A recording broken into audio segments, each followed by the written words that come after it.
The Invalid Story by Mark Twain. I seem 60 and married, but these effects are due to my condition and sufferings, for I am a bachelor and only 41. It will be hard for you to believe that I, who am now but a shadow, was a hale, hearty man 2 short years ago, a man of iron, a very athlete. Yet such is the simple truth. But stranger still than this fact is the way in which I lost my health. I lost it through helping to take care of a box of guns on a 200-mile railway journey one winter's night. It is the actual truth, and I will tell you about it. I belong in Cleveland, Ohio. One winter's night 2 years ago, I reached home just after dark in a driving snowstorm. The first thing I heard when I entered the house was that my dearest boyhood friend and schoolmate, John B. Hackett, had died the day before, and that his last utterance had been a desire that I would take his remains home to his poor old father and mother in Wisconsin. I was greatly shocked and grieved, but there was no time to waste in emotions. I must start at once. I took the card marked Deacon Levy Hackett, Bethlehem, Wisconsin, and hurried off through the whistling storm to the railway station. Arrived there, I found the long white pine box which had been described to me. I fastened the card to it with some tacks, saw it put safely aboard the express car, and then ran into the eating room to provide myself with a sandwich and some cigars. When I returned, presently, there was my coffin box back again, apparently, and a young fellow examining around it with a card in his hands and some tacks and a hammer. I was astonished and puzzled. He began to nail on his card, and I rushed out to the express car in a good deal of a state of mind to ask for an explanation. But no, there was my box all right, in the express car. It hadn't been disturbed. The fact is that without my suspecting it, a prodigious mistake had been made. I was carrying off a box of guns which that young fellow had come to the station to ship off to a rifle company in Peoria, Illinois. And he had got my corpse.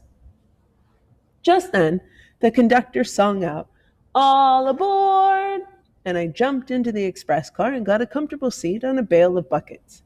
The expressman was there, hard at work, a plain man of 50, with a simple, honest, good-natured face and a breezy, practical heartiness in his general style.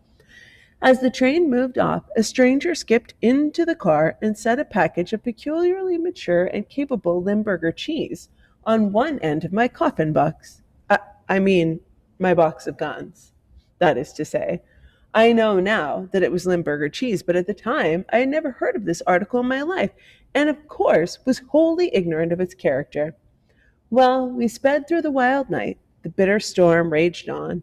A cheerless misery stole over me. My heart went down, down, down. The old expressman made a brisk remark or two about the tempest and the Arctic weather, slamming his sliding doors to and bolted them, closed his window down tight, and then went bustling around here and there and yonder, setting things to rights, and all the time contentedly humming "Sweet by and by" in a low tone, and flattening a good deal. Presently, I began to detect a most evil and searching odor stealing about on the frozen air. This depressed my spirits still more, because of course I attributed it to my poor departed friend. There's something infinitely saddening about his calling himself to my remembrance in this dumb, pathetic way, so it was hard to keep the tears back. Moreover, it distressed me on account of the old expression, who I was afraid might notice it. However, he went humming tranquilly on and gave no sign, and for this I was grateful. Grateful, yes, but still uneasy. And soon I began to feel more and more uneasy every minute. For every minute that went by, that odor thickened up the more, and got to be more and more gamey and hard to stand. Presently, having got things arranged to his satisfaction, the expressman got some wood and made up a tremendous fire in his stove. This distressed me more than I can tell, for I could not but feel that it was a mistake. I was sure that the effect would be deleterious upon my poor departed friend. Thompson, the expressman's name was Thompson, as I found out in the course of the night, now went poking around his car, stopping at whatever stray cracks he could find, remarking that it didn't make any difference what kind of night it was outside. He calculated to make us comfortable anyway. I said nothing, but I believed he was not choosing the right way. Meantime, he was humming to himself just as before, and meantime, too, the stove was getting hotter and hotter, and the place closer and closer. I felt myself growing pale and qualmish, but grieved in silence and said nothing. Soon I noticed that the sweet by and by was gradually fading out. Next it ceased altogether, and there was an ominous stillness. After a few moments, Thompson said, "Whew! I reckon it ain't no cinnamon to have loaded this ere stove with." He gasped once or twice and then moved toward the cop gun box, stood over that Limburger cheese part of a moment, then came back and sat down near me, looking a good deal impressed. After a contemplative pause, he said, indicating the box with a gesture, "Friend of yourn?" "Yes," I said with a sigh. "It's pretty ripe, ain't he?" Nothing further was said for perhaps a couple of minutes, each being busy with his own thoughts. Then Thompson said in a low, awed voice, "Sometimes it's uncertain whether they're really gone or not. Seem gone, body warm, joints limber, and so, although you think they're gone, you don't really know. I've had cases in my car, it was perfectly awful because you don't know what minute they'll rise up and look at you." And after a pause and slightly lifting his elbow towards the box, "But he ain't in no trance. No, sir, I go to bail for him." We sat some time in meditative silence, listening to the wind and the roar of the train. Then Thompson said with a good deal of feeling, "Well, well, we've all got to go. Ain't no getting around it. Man that is born of woman is of a few days and far between, as Scripture says. Yes, you look at it any way you want to. It's awful solemn, curious. They ain't nobody can get around it. All's got to go, just everybody, as you may say. One day you're hearty and strong." Here he scrambled to his feet, broke a pane, and stretched his nose out at a moment or two, then sat down again while I struggled up and thrust my nose out into the same place, and this we kept on doing every now and then. The next day he's cut down like the grass, and the places which knowed him then knows him no more forever, as Scripture says. Yes, indeedy. It's awful solemn and curious, but we all got to go on. We all got to go. One time or another, there ain't no getting around it." There was a long pause then. "What'd he die of?" I said I didn't know. "How long's he been dead?" It seemed judicious to enlarge the facts to fit the probabilities, so I said 2 or 3 days. But it didn't do no good, for Thompson received it with an injured look, which plainly said, 2 or 3 years, you mean." Then he went right along, placidly ignoring my statement, and gave his views at considerable length upon the unwisdom of putting off burials too long. Then he lounged off towards the box, stood a moment, then came back on a sharp trot, visited a broken pane, observing, "'Twould have been a dumb sight better, all around, if they'd started him along last summer. Thompson sat down and buried his face in his red silk handkerchief and began to slowly sway and rock his body like one who's doing his best to endure the almost unendurable. By this time, the fragrance, if you may call it a fragrance, was just about suffocating, as near as you can come at it. Thompson's face was turning gray. I knew mine hadn't any color left in it. By and by, Thompson rested his forehead in his left hand with his elbow on his knee and sort of waved his red handkerchief towards the box with his other hand and said, "I've carried many a one of 'em. Some of 'em considerable overdue, too, but Lordy, he just lays over 'em all and does it easy. Cap, they was a heliotrope to him." This recognition of my poor friend gratified me in spite of the sad circumstances, because it had so much of the sound of a compliment. Pretty soon it was plain that something had to be done. I suggested cigars. Thompson thought it was a good idea. He said, "Likely it'll modify him some." We puffed gingerly along for a while and tried hard to imagine that things were improved. But it wasn't any use. Before long, without any consultation, both cigars were quietly dropped from our nerveless fingers at the same moment. Thompson said with a sigh, "No, Cap, it don't modify him worth a cent. Fact is, it makes him worse because it appears to stir up his ambition. What do you reckon we better do now?"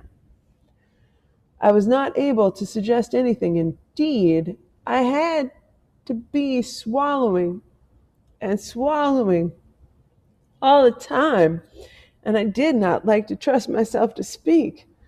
Thompson fell into maundering in a desultory and low-spirited way about the miserable experience of the night. He got to referring to my poor friend by various titles, sometimes military ones, sometimes civil ones, and I noticed that as fast as my poor friend's effectiveness grew, Thompson promoted him accordingly, gave him a bigger title. Finally, he said, "I've got an idea. Supposing we buckle down and give the colonel a bit of a shove towards the other end of the car, about 10 feet, say.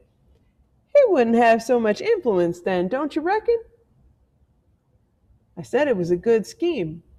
So we got in a good fresh breath of that broken pane, calculating to hold it till we got through. Then we went there and bent over that deadly cheese and took a grip on the box. Thompson nodded. "All ready?" Then we threw ourselves forward with all our might, but Thompson slipped and slumped down with his nose on the cheese, and his breath got loose, and he gagged and gasped and floundered up and made a break for the door, pawing the air, and said hoarsely, "Don't hinder me. Give me the road. I'm a-dying. Give me the road." Out of the cold platform sat down and held his head a while, and he revived. Presently he said, "Do you reckon we started a general any?" I said no. We hadn't budged him. "Well, then, that idea's up the flume. We got to think of something else. He's suited where he is, I reckon. And if that's the way he feels about it and has made up his mind he don't want to be disturbed, you bet he's going to have his own way in the business. Yes, better leave him where he is, as long as he wants it so, 'cause he holds all the trumps, don't you know? And so it stands to reason that the man that lays out to alter his plans for him is going to get left." But we couldn't stay out there in the mad storm. We should have froze to death. So we went in again, shut the door, and began to suffer once more, take turns at the break in the window. By and by, as we were starting away from the station where we had stopped a moment, Thompson pranced in cheerily and exclaimed, "We're all right now. I reckon we've got the Commodore this time. I judge I've got the stuff here that'll take the tuck out of him." It was carbolic acid. He had a carby of it. He sprinkled it all around everywhere. In fact, he drenched everything with it, rifle box, cheese, and all. Then we sat down, feeling pretty hopeful. But it wasn't for long. You see, the two perfumes began to mix, and then, well, Pretty soon we had to make a break for the door, and out there Thompson swabbed his face with his bandana and said in a kind of disheartened way, "Ain't no use. We can't buck again him. He just utilizes everything we put up to modify him with and gives it his own flavor and plays it back on us. Why, Captain, don't you know? It's as much 100 miles worse in there now than it was when he first got it going. I never did see one of 'em warm up to his work so, and take such a domination interest in it. No, sir, I never did. As long as I've been on the road, and I've carried a many a one of 'em, as I was telling you." We went in again after we were frozen pretty stiff, but my, we couldn't stay in now. So we just waltzed back and forth, freezing and thawing and stifling by turns. In about an hour, we stopped at another station, and we left it. And as we left it, Thompson came in with a bag and said, "Captain, I'm a gonna chance him just once more. Just this once. If we don't fetch him this time, the thing for us to do is to just throw up the sponge and withdraw from the canvas." That's the way I put it up. He had brought a lot of chicken feathers, and dried apples, and leaf tobacco, and rags, and old shoes, and sulfur, and asafoetida, and one thing or another. And he piled them on a breadth of sheet iron in the middle of the floor and set fire to them. Well, when they got well started, I couldn't see myself how even the corpse could stand it. All that went before was just simply poetry to that smell. But mind you, the original smell stood up out of it just as sublime as ever. Fact is, these other smells just seemed to give it a better hold. And my, how rich it was. It didn't make these reflections there. There was a time made them on the platform. And breaking for the platform, Thompson got suffocated and fell, and before I got him dragged out, which I did by the collar, I was mighty near gone myself. When we revived, Thompson said dejectedly, "We got to stay out here, Cap. We got to do it. There ain't no other way. The governor wants to travel alone, and he's fixed so he can outvote us." And presently he added, "And don't you know we're poison? It's our last trip. You can make up your mind to it. Typhoid fever is what's going to come of this. I feel it coming right now. Yes, sir, we're elected just as sure as you're born." We were taken straight from the platform an hour later, frozen and insensible, to the next station, and I went straight off in a virulent fever and never knew anything again for 3 weeks. I found out then that I had spent that awful night with a harmless box of rifles and a lot of innocent cheese. But the news was too late to save me. Imagination had done its work, and my health was permanently shattered. Neither Bermuda nor any other land can ever bring it back to me. This is my last trip, and I am on my way home to die.